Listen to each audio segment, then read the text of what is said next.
Today's episode of the More You Know podcast is brought to you by CrowdQuestion, a brand new social communication platform focused on connecting crowds to bring everyone closer to their community, as well as enhancing any occasion. Rather than being a social media platform focused on content and advertising, they're focused on communication and connection. Learn more about the platform and download the app free at crowdquestion.com.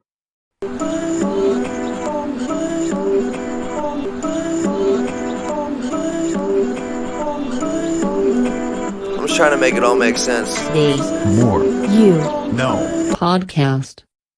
Today I want to share James Naismith's journey to significance. So James was born on November 6, 1861, in Almonte, Ontario, Canada. Throughout his childhood, Naismith struggled in school but was gifted in farm labor, so he would spend most of his time outside, playing games like catch, hide and seek, and duck on a rock. Duck on a rock is a medieval game in which a person guards a large stone, while they try to knock down the opposing player's stone with smaller stones. Unfortunately, also during his childhood, he became an orphan, then living with his aunt and uncle. He lived with them all throughout his high school years, and then he graduated high school in 1883. From here he then entered McGill University in Montreal. Here he was a talented and versatile athlete. He played on their Canadian football, lacrosse, rugby, soccer, and gymnastics teams. He then graduated in 1888 with a Bachelor's of Arts in Physical Education. Then the following 2 years he went to Presbyterian College in Montreal, and then after that, he taught physical education and became the first McGill Director of Athletics. Shortly after that, he then left Montreal to become a physical education teacher at the YMCA International Training School, located in Springfield, Massachusetts. During his time at the YMCA, James struggled with a rowdy class. This was due to them being confined to indoor games throughout the harsh New England winter. So under the orders of his boss, Naismith was given 14 days to create an indoor game that would provide an athletic distraction. The game couldn't take up too much room, but it also had to help the track athletes stay in shape.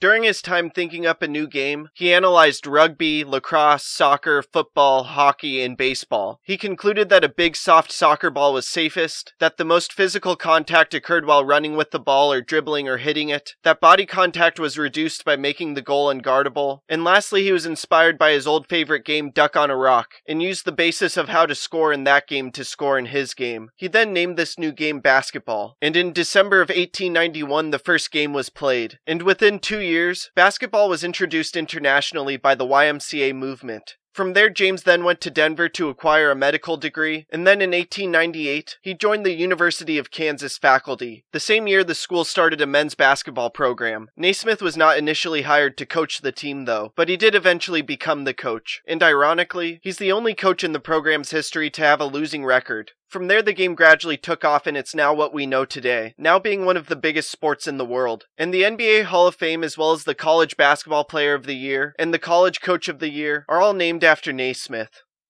I hope this talk makes a positive impact in your life. Please subscribe to the podcast wherever you are listening or watching it. Check out other episodes. Leave a review. Follow the podcast on social media at More You Know Pod, and sign up for CrowdQuestion to ask me questions about the episode. Again, thank you for listening as we propel through podcasting with the More You Know. I'm